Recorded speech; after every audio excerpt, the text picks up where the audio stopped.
Hello, Ray Phoenix here, and this is Mario Brothers being played on the Game Boy Advance for Super Mario Advance 3. Mario Bros. Is one of the first games I ever played on the Game Boy Advance, mostly because it was on the Super Mario Advance, which had Super Mario Bros. 2, the Doki Doki Panic Super Mario Bros. 2, which was the first game I ever got on the Game Boy Advance, back when I first got a Game Boy Advance in 2002, which was a really big deal at the time. I got the original model one, which had a really nice grip in your hands. It fit in your hands very well. It's good for playing. Unfortunately, the screen sucked, though. It had a really bad screen. It's hard to see anything in the game. It's hard to play a game if you can barely see the screen. But thankfully, years later, I got a Game Boy Advance SP, which is more like a cell phone. The controls on the Game Boy Advance SP weren't as good, but the screen was way better, and that was the one saving grace that saved it all. Mario Bros. Is by far one of the best Mario games ever made. I'm not joking. It is like the best or one of the best Mario games ever made. I like it a lot more than Super Mario Bros.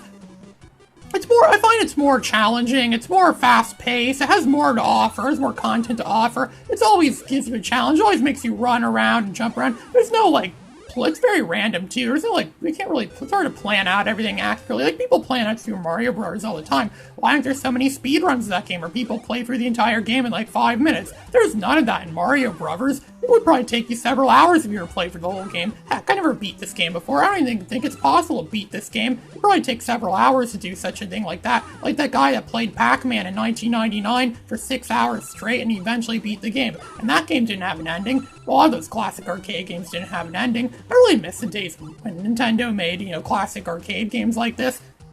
I wish they'd go back to making games like this. I really do like games. I really do like these kind of games. They're some of the best games there are. They're very simple, but they're fun. Simple is better a lot of the time, I find. I really like the simple games. A lot of people like simple games. They actually are the better types of games. I'd much rather play this in a game like Earthbound. I don't really like Earthbound that much. Earthbound's a very overrated game, in my opinion. I don't really like RPGs that much in general, because, I find that they're just, they're very long. They take up too much time. I'd rather play something that just cuts to the chase and, is fun. That's what anything should be. It should, cut to the chase and be, a fun game. That's exactly what this Mario Bros. Game is. It's very fun. I have a lot of fond memories of playing this game on the Game Boy Advance. It's always an absolute joy to play. And there's even multiplayer in this game too. You got Luigi in there, or some other colored Mario Brothers playing around the game. And the game, as I just mentioned before, the game does get very random. Probably get even more random if you had other players in there. I also had this game on the Atari 2600, the emulator, of course. I never actually owned an Atari 2600 or any Atari for that matter. I also had the 7800 version of this game, which I already made videos of that a long time ago. I really like the detailing they add in this game too. They have lava, they have flows of lava in the background, or maybe that's cheese pizza, I don't know, it kind of looks like the Marbles Hill Zone, or whatever it's called, the Marble Zone from Sonic the Hedgehog. Where they have all the lava flowing around. I really like the detail put in that game. I really like the music they put in this game. This is the best kind of compliment any game could ever. It's one of the best remakes any game could ever have. Really, this is really a really great remake. This is kind of like what Pac-Man Arrangement is to the Pac-Man game, but only to the Pac-Man original game, that is. But Pac-Man Arrangement actually had an ending. It had a defined ending. It wasn't just a game that kept going on forever and ever. Now that I think of it, I actually might like Pac-Man Arrangement more if it was more like that, where the game doesn't really have a defined ending, or just plays until you run out of all your lives. I actually would like Pac-Man Arrangement more. Pac-Man Arrangement was also on the Game Boy Advance on that Pac-Man collection. It was also the first game I ever did a full playthrough. I did a playthrough of that game 3.5 years ago. And actually still it remains to be one of my most viewed videos. I really appreciate everyone for watching that video of mine. That was before I did commentary. But if I could do commentary on that, what would I say? I don't know, because I was busy playing through the game to concentrate or on commentary. Because it really does take a lot of effort to concentrate on commentary. Making commentary is a lot harder than it seems a lot of the time. I constantly have to think or plan stuff out. A lot of it's even improvised. It actually is quite a big challenge. I actually envy anyone that can make good commentary. That's why I envy people like Nintendo Capri Sun. He makes all the best commentary. He's one of the best commentators I know of, where all he does is every few seconds where he's in the bathroom, or he says or he brings jokes about, maybe the character's having diarrhea or something like that. It's not that Nintendo Capri Sun. He's always big into toilet talk. That's why my mom doesn't really like me watching Nintendo Capri Sun. Especially that time he had to take a dump out in the woods and he showed it in a video the next day. My mom doesn't approve of me watching Nintendo Capri Sun, which is why I really like watching Nintendo Capri Sun, which makes him one of my favorite YouTubers. I also actually kind of like his video blog stuff a lot more. I think it's really funny. Such a Tommy was walking through the graveyard and he found a grave that said Fletcher Reed on it. Kind of like Fletcher Reed from that movie Liar, Liar. This pen is royal blue. I wish I could make a wish like that on people so they can't lie to me. I wonder what that would be like if people can't lie. It's kind of like in that movie, The Invention of Lying, where people don't lie, and then that guy, a British guy from The Office, comes up with some, invention of lying. He invents the concept of being dishonest. Because a lot of people get far in life by dishonesty. It's quite unfortunate, but that's how it is a lot of the time.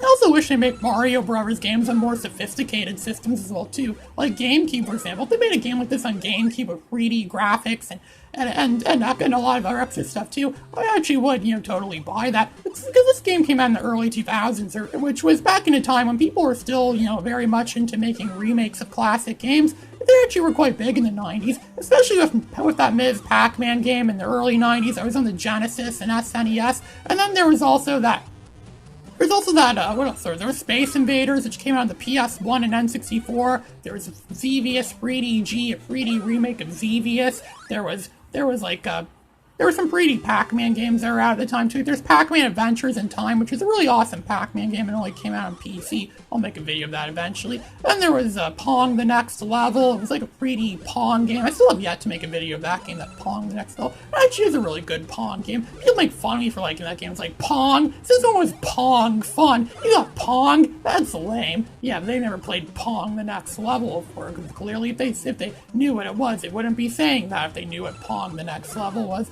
It is the next level of Pong. Then there's the next Tetris. And then there's what else? There's also Cuber. There's a 3D remake of Cuber, a 3D remake of Centipede. Heck, almost any game you could think of from the good old 80s or 70s or 80s had some sort of remake of it years later in the 90s. That actually was a very common thing at the time. I wish they'd still make remakes of games like that. Heck, it would be even cooler if they make remakes of that and actually put them on actual arcade machines. I would totally pay money to play something like that. I'd buy that for $1. Well, that should be worth more than $1 now in today's world, thanks to inflation and all the currency, and your currency's not worth as much as it used to be. That's why everything costs a lot more. Heck, a double cheeseburger at McDonald's costs like, I don't know how much now. It's like, it used to be $1, and now it's like $3 now. It's like $3.20 something cents now. God, they charge way too much for their food these days. But again, a lot of businesses have been hurting lately. A lot of businesses have been charging more money. I also think it's bullcrap that McDonald's doesn't have salads on their menu anymore. I used to love getting salads at McDonald's. Their salads were the best, but now they don't have them anymore, which is really quite a shame. I wish they'd bring back salads. I really like the salads they have there, especially the Caesar salads. They have the croutons, those crunchy croutons and crispy bacon bits. And they have that awesome Parmesan cheese. Everyone I know seems to loathe Parmesan cheese, but not me. I actually quite love Parmesan cheese. I bet Mario likes Parmesan cheese. So here another bonus level. This time the platforms actually disappear when you have to jump around and collect all the coins. I'm actually really good at these, right? Collect all the coins. It's also pretty simple too. You just have to memorize where everything is, and then it's really just a game of memory, and that's easy for me because I played this game a lot before, so it's really easy for you to memorize stuff like that. Memorize where everything is at any specific given moment in time. There are people that get jobs, I think, doing that. If only I can memorize Java as well as that. I'm not actually that good at Java, even though I took a whole course in it. I wish I could learn Java better that way, but, those kind of skills don't always apply to everything. And there's also, they throw a lot of coins at you too. I'm pretty sure they did that in the original game as well too. And those PAL blocks actually remained in a lot of other Mario games. I'm pretty sure they used them in some of the Mario Kart games. Speaking of Mario Kart games, I just recently got Mario Kart Double Dash running on my Dolphin emulator. Yeah, I still use the Dolphin emulator. It actually works surprisingly well. It might very well be the GameCube game that I got that works the best so far. Most of the other games I have are laggy as hell. Like Super Smash Bros. Melee is laggy as hell. So is Star Wars Rogue Squadron 2. That game is also pretty laggy as hell. And then there was Rayman Arena, which Rayman Arena works mostly fine, except for when you go to the, the battle levels in one of them, the game freezes during the loading screen of one of them. I've been able to fix that. So highly doubt the real game had that exact same flaw, and right now I'm gonna get my butt handed to me right now in this part. This is where we see the game really becomes a nightmare. There's enemies coming at you from every direction, every angle. This is why I love this game so much. It's an absolute bloodbath, an absolute, challenge, an absolute, there's no escape kind of thing. There's no way you could escape from Mario Brothers. That's what this is like right now. And then there's ice things falling on top of you. It gets to a point where it's starting to become like that game, what's it called? Gekio Shooting King. In the final level of the game, the final boss battle, where you have to dodge the bullets and everything. There's so many bullets going at you from all directions, up, down, left, right. And you have to dodge them with you have to have the hands of a surgeon to be able to accurately dodge all that. You have to have precise accuracy. If you could beat a game like that, it means you probably belong in the Olympics. And once those things stay down too long, they come back green, and they don't stay down much anymore, and they become like cockroaches, and they're freaking impossible to get rid of.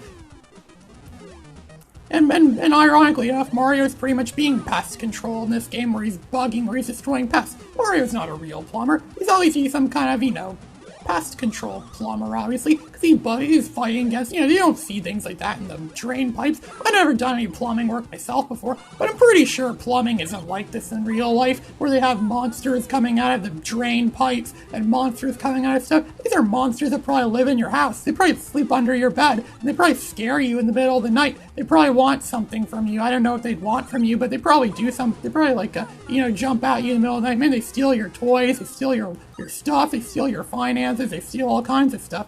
Well, that's the most I'm going to say about this game for now. I think you guys know what I think of this game. This is Ray Phoenix, signing out.